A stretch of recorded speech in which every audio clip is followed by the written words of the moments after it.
Okay, now one thing I'd like to bring up with both sides, and it's not necessarily a question, but these are charges. I'm so accustomed to talking about counts in an indictment, and I'm not completely clear which charge links up with which particular arrest warrant. So when I talk about individual charges, I'm going to say, and if there's some code that I'm not reading correctly, please tell me, because I'm looking at the booking report, which is the only thing I was able to get off of Odyssey, which is our online docketing system, to actually set out the charges other than the arrest warrants. So I'm going to... So, Your Honor... Okay. I'm sorry, I didn't mean to interrupt. What I would tell the court is you are correct that unlike when there's typically separate warrant numbers, that would start with an EW for electronic warrant, my understanding is that every warrant in this case is under the following case number, which is 20 DA 05273, which is a district attorney's office number that they used on each of the 11 separate warrants. Okay. Okay. All right. Then that kind of solves that mystery. But as we begin to talk about each individual one, I will talk about each individual one as a charge and then define exactly which charge I'm talking about. That's the only way I know how to do it. So at this point, let me say the following things. I want to address Ms. Miller, and I don't know if you're still on, Ms. Miller. I see that the victim advocate is still on. Ms. Miller, thank you very much. I appreciate your comments today. I cannot imagine I can't imagine how difficult that must have been for you to address these things and this is exactly what we ask of families to do, to come and participate. But it takes a lot of bravery, and it takes a lot. It takes a lot of bravery. Yes, ma'am, it does. Okay, and so I want to thank you, and I want you to know that I did hear you. I started this by saying that I have a very limited issue in front of me, and I'm talking really to you, ma'am. I have a very limited issue in front of me today, and that issue has nothing to do. I'm going to temper that a little bit in a moment, but that issue is not the ultimate issue in the case, and it is not as to whether this defendant is guilty of these charges. There is a specific set of law with regard to granting bonds in a case and specific things that the court is to look at. And I'm sure you understand, and I hope you understand that in our state, in our country, you're presumed innocent until you are proven guilty by a jury or otherwise. So I'm looking at this case at a very early part in it, and I would like to make the following comments from what I have seen, and this is all based on Ayala and the cases coming out of Ayala. I want to lift up a couple of them to you, which I do want to mention. One is Howard versus the state, which is 197 Georgia Appeals 693. That's a 1990 Court of Appeals case, and it predates Ayala, but I don't believe that its line of reasoning was particularly overruled by Ayala. And then the same line of reasoning appears in 2008 in Hernandez versus the state, which is 294 Georgia Appeals 289 2008. And I mentioned these cases, and I found these cases specifically because they do stand for the proposition that in addition to the Ayala factors, the court can also look at the seriousness of the charges in weighing the bond decision. And so I think that's important to take into account here. That's one thing. The other point of law that I'm sure everyone understands and knows about is sort of the black letter law that the trial court's foremost consideration when fixing the amount of bail should be the probability that the defendant, if freed, will appear at trial.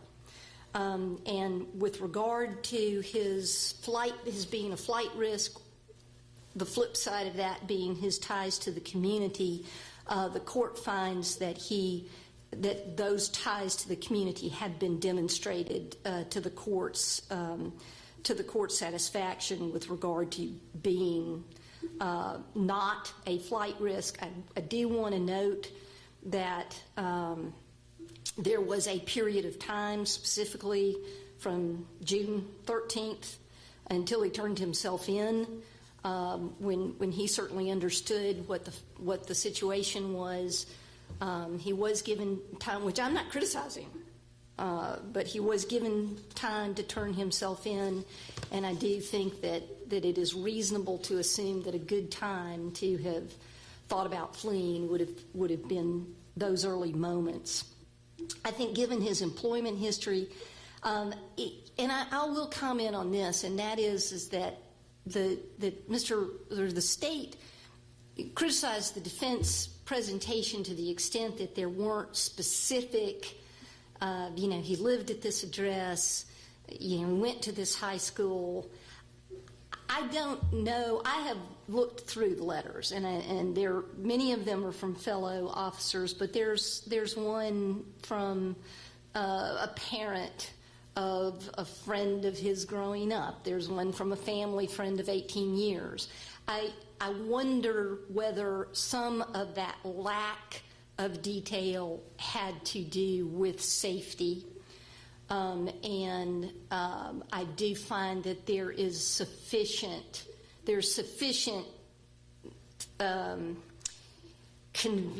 convincing factors in front of me that he does have sufficient ties to the community and he is not a flight risk.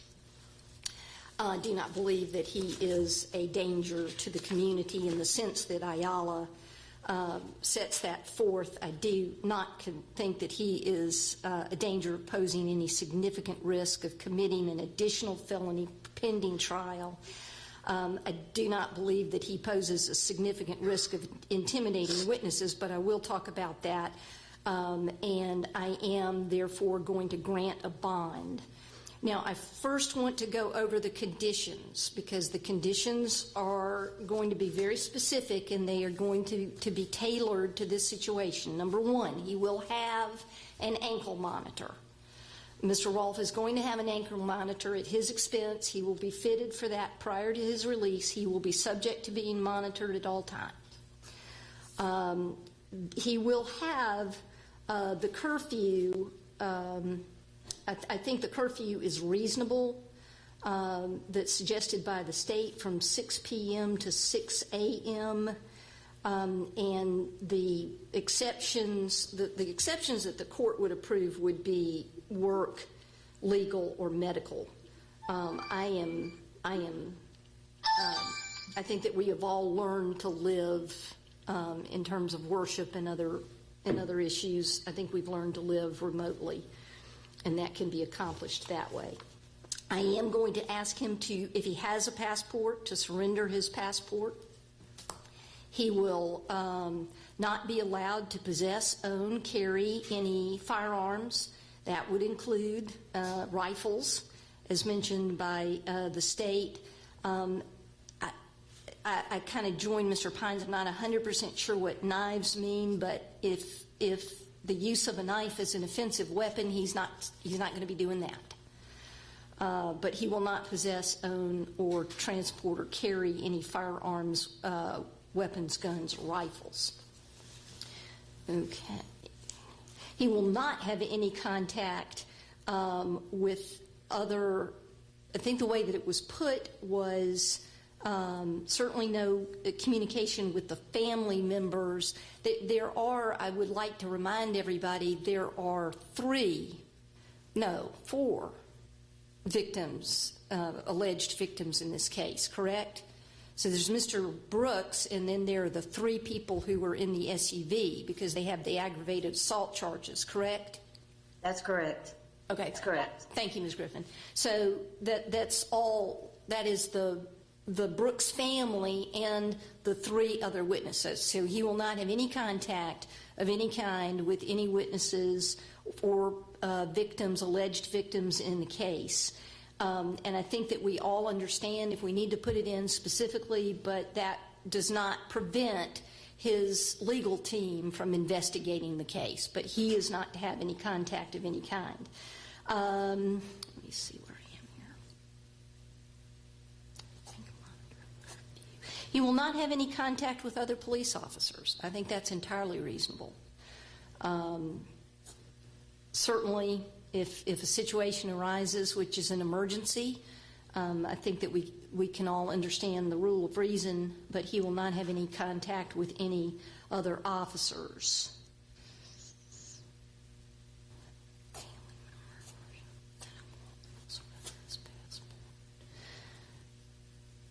I am not doing anything with the passcode to his phone. That is for another hearing.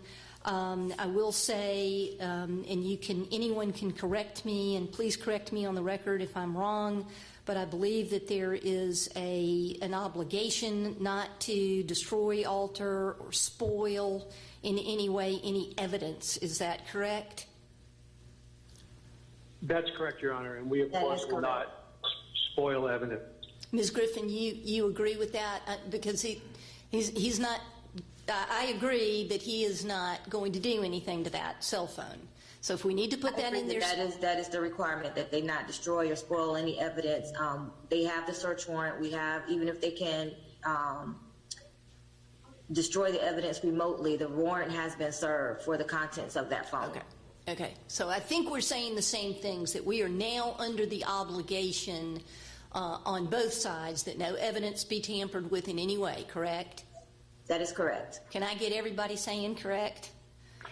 We agree, Your Honor. We will not do anything with the cell phone. It would be unethical to do that. The state has possession of the cell phone, and we will not attempt to wipe the cell phone. That would be illegal and unethical on our part. Okay. Now, I think I've gone over all of the conditions. And now, we are going to need to talk in some fashion about where he will reside. But obviously, I do not want to go into any specifics at this point. So you have to tell me how we do that, because that is going to be part of the monitoring and so forth. But I want to talk about the procedure, but I do not want to talk about the location at this point. Okay? Does everybody understand that? Can I get some head Yes, Your Honor. Okay. Then now I would like to go over amounts. This is going to be $500,000. I'm going to go over the individual amounts with you and how I got to that amount. But the court and that's why I specifically went through the case law that I cited to you, because this court does not feel this amount is excessive. So let's go through it, and as I said, I'm going to refer to the charge as it relates to the factual basis of the arrest warrant. Felony murder, $250,000. That will be a straight bond. Violation of oath by a public officer, I'm going to tie this one to didn't advise that he was under arrest. The bond for that amount will be $20,000 straight bond. Criminal damage to property in the first degree, I believe that was Mr. Evans' SUV. And this is a felony, correct? The first degree? Yes, Your Honor. The bond on that amount is $10,000 straight bond. Aggravated assault with a deadly weapon, that is for shooting Mr. Brooks. That will be $35,000. Aggravated assault with a deadly weapon, that is shooting at Melvin Evans. That will be $35,000. Shooting at Michael Perkins.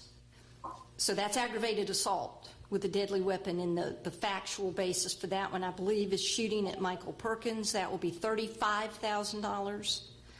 Failing, and now this is another violation of oath. I'm going to say this violation of oath is failing to render medical aid. That is $20,000. Aggravated assault with a deadly weapon, and this one would be shooting Danielle Killians, and that's going to be $35,000. Violation of oath by a public officer for shooting at or shooting Mr. Brooks, that is $20,000. Aggravated assault, kicking Mr. Brooks with his shoe, that is $20,000. Violation of oath by a public officer, and that was shooting a taser at Mr. Brooks, that is $20,000. Somebody check my math. I think that all adds up to $500,000. I am going to provide that is payable through the sheriff's 10% program. Is there anything further? Yes, Your Honor. I should also add that under the Superior Court policy, until this matter is indicted and assigned to another Superior Court judge, it might be me, but I do retain I retain the case for purposes of bond only, any modifications or potential violations. Mr. Pines, were you going to say something? Yes, Your Honor. I have a couple things. One, the no contact with other police officers, do you mean any other police officer in the country, or do you mean any other Atlanta police officer? I mean any other Atlanta police officer. I think the point Mr. Rucker brought up was that once an investigation is, and I'm not really sure, I guess I could let Mr. Rucker speak for himself, but the point that I took was he just does not need to be discussing this case or having conversations with other police officers, and I'll say Atlanta police officers. What else? The other issue, Your Honor, is who, I will take one of us, when I say one of us, one of his defense lawyers will take possession of the passport. You can, and he can surrender it to his attorney in trust during the pendency of this case. Okay, once whoever has possession of the passport, we will notify the district attorney's office about that. Okay. Okay. You talked about the ankle monitor and an address. What we would like to do is present the address to the ankle monitoring company once it's placed on, and then we will also provide that address to the district attorney's office as long as that is kept in confidence. I don't see Mr. Rucker, but Ms. Griffin, I see that you're on here. I'm going to. Yeah, Mr. Rucker lost his Wi-Fi connection. I think it's storming in his neighborhood, but that is fine. Okay, Ms. Griffin, I'm going to put in there that it shall be confidential. That is fine. Okay. What else? Okay, we'll do that. And then the last part, Your Honor, is assuming that the ankle monitor gets fitted and the Fulton County Sheriff is satisfied that the bond has been posted, may he be released directly from where he's being held right now, which is not the Fulton County Jail. Obviously, the Fulton County Sheriff would have to communicate with, everybody knows he's in Gwinnett County, would have to communicate with the Gwinnett County Sheriff. The Gwinnett County Sheriff would verify the ankle monitor is on. The Fulton County Sheriff would verify that the bond has been posted, and then that way he can be released directly from Gwinnett County. I have no problem with that. So we would ask. Ms. Griffin, do you have any problem with that? I am not sure that the court could outline that. That is strictly up to the Sheriff's Department how they would effectuate his release from the jail. I think, Your Honor, if you just put in there that assuming both sheriffs are satisfied that the bond has been posted and the ankle monitor has been placed, that the Gwinnett County Sheriff, the Fulton County Sheriff may authorize, because may, not shall, but may authorize the Gwinnett County Sheriff to release him directly from custody. I have no problem with that. If that's within the court's purview, but I think it's within the Sheriff's Office purview, but however, it got handled some way on the intake. And so I would assume that it would be handled similarly on the release. Okay. I think if the court just puts that in the order, then it'll be acceptable to everybody.